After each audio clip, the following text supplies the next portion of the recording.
I received a strange 911 call. I now know why kids are going missing. I have been a 911 dispatcher for 3 years now, and up until now my job has been perfect. After the horrifying call I received today, however, I don't think I'll ever go back to work again. I work in a small town, so we don't typically deal with any violent crimes, and most of the time it's just smaller ones, but tonight was different. I remember hearing the violent ring of the phone, and I immediately picked up. 911, where's your emergency? God, please help me, please stop her. I was caught completely off guard by the caller screaming into the phone and immediately put on edge. The caller was a man, as I could tell by the deepness in the voice. I already knew this was not routine, and I immediately tried to calm him down so I could find out where he was and send police to his location. Sir, calm down. I need you to tell me where you are. 612 Yokar Street. Please send somebody, I have an intruder and she is trying to kill me. Yokar Street was near the edge of town, so it would take police at least 10 minutes to get there. I had to get enough information out of the caller to inform the traveling officers about what they would be dealing with if things escalated. Police are on their way.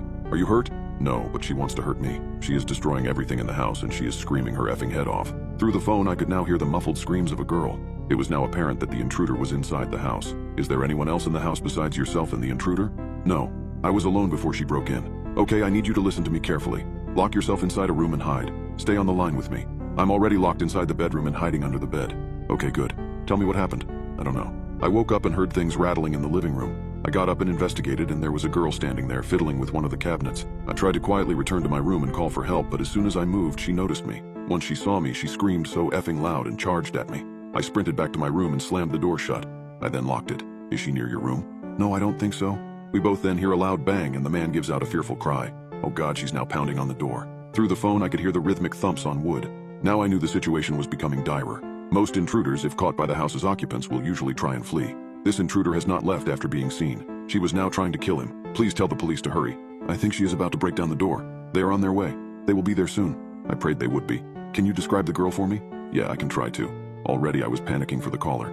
I couldn't have imagined how frightening the whole situation would be. But the description the caller then gave me was bone-chilling. She looks like a child. She's not an adult. That I know for sure. She looked to be at least 7 or 8 years old. She was wearing a small skirt and there were dark spots on it. Her hair was dark and about shoulder length or so. Her neck was messed up. Her head was just hanging from her neck, but her eyes, oh God, her eyes were missing. There was no light. The sockets looked empty. I was becoming more and more horrified the more he described her. This was no longer your typical burglar. No little girl breaks into homes in the middle of the night with intent to kill. This little girl didn't even sound human, not by how the caller was describing her. 5 minutes had passed and I prayed the police would get there soon. The man was crying at this point, and he was growing more and more panicked with every passing second. Do you know why this girl could have broken into your home? I don't know. He then stopped for a few seconds before continuing. She stopped banging on the door. I listened, and there was nothing. No noise other than the caller's panicked breaths. Okay, stay very quiet for me. Stay where you are. If it sounds like she is leaving your house, please tell me. Well, now that you mentioned it, this isn't my house. Wait, excuse me? He didn't even get to finish what he was going to say. As soon as he spoke, I heard a massive crash and the man yelled. I heard the ear-splitting screams of the man and the intruder. Then the line went dead. I sat at my desk, frozen and silent for a good few minutes. I then broke down, and one of my fellow dispatchers, who had heard my conversation while sitting at his desk, immediately came over and comforted me. I told him what had just happened, and his face went white as snow. He was horrified. He must be thankful, however, that he didn't have to hear it firsthand. The police arrived a very short time later. I wanted to find out what the hell was going on as soon as I could. Thankfully, I have a friend of mine on the force who told me what she and the other officers discovered. This is what she told me when I talked to her the next day. The house had no forcible entry. No windows were broken, and the front and back door were locked and secure. She and the other officers on scene were dumbfounded, as they couldn't figure out how the intruder got in. This either meant that the intruder was willingly let into the home or that the intruder was already in the house when the caller returned to a house that wasn't even his. Nevertheless, the cops eventually were able to pry open a window and get inside to check on the caller. The house was a mess. Everything from picture frames to glasses to even a refrigerator were wrecked. It was as if a demolition crew had a field day inside the house. The bedroom door was blown off its hinges. The door was in pieces, and there were wooden shards everywhere. If the cops weren't already creeped out at this point, they were just beginning to be. My friend told me that a linebacker couldn't have caused that much damage to the door in one blow, let alone a little girl. She was already on edge, but it got much worse when they eventually found the caller. The man was found in the bathroom connected to the bedroom he was hiding in. It was gruesome. His blood was everywhere,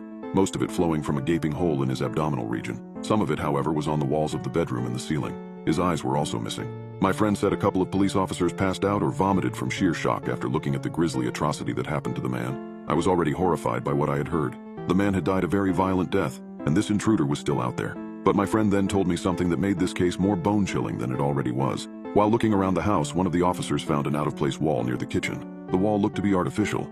It was connected to another wall, but it was only about 4 feet high and seemed to serve no purpose. It almost looked like a barrier to the kitchen, though there was an opening right next to it. The officer knocked on it lightly. Not only was it hollow, but when the officer knocked, a small hole opened up. He knocked on very lightly, but the wall was so weak that it was enough force to actually penetrate it. He shined a flashlight inside and saw a blanket on the ground. But what caught his attention wasn't the blanket itself, rather it was the lump underneath it. He called for the other officers to come over to him ASAP, and they broke through the rest of the wall. They inspected the blanket, and one of the officers lightly brushed the blanket off the lump. What they found was almost as disturbing as the dead caller. It was the dead body of a young girl. They immediately closed off the area and crime scene technicians came and investigated. After some time, the coroner came and took the two bodies to the morgue. A few days later, the rest of the details came out about this case. I was eager to hear what the coroner and police had discovered, and my friend called me to tell me the rest of the story as soon as she found out. The caller had died from blood loss from being gutted. His eyes were never found.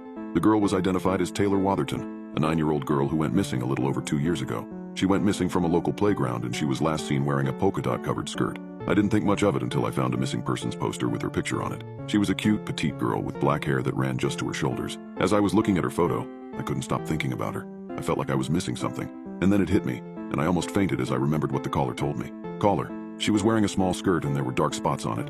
Her hair was dark and about shoulder length or so. Apparently the coroner determined that she had been dead for not that long at all. According to him, she appeared to be dead no longer than a month. While the cause of death could not be determined exactly, her neck was broken, and it wasn't post-mortem. I told my friend when I originally talked to her that the caller said the house wasn't his. She did some digging and reported back to me around the same time the rest of the details were released. The house belonged to a man named Travis Quinsley, who had recently been reported missing. He had apparently told his family he was going on a trip to Canada, as he had a few friends who lived up there and that they were going to have a guy week. However, he didn't return when he was supposed to. During this time, his family would rotate house sitting. His brother Colby was the caller. I knew what he looked like. His photo had been shown on the news a couple of times since his body was identified alongside a missing child. He was a young man with straight strawberry blonde hair and a decent build. After talking to my friend, I looked up a picture of what Travis looked like. If he was missing, I wanted to at least have an image of his face that I could put into the back of my mind. My heart dropped when I looked at a picture of him together with his brother on one of his social media accounts. It was captioned, "Back with the Twin." He looked exactly like Colby.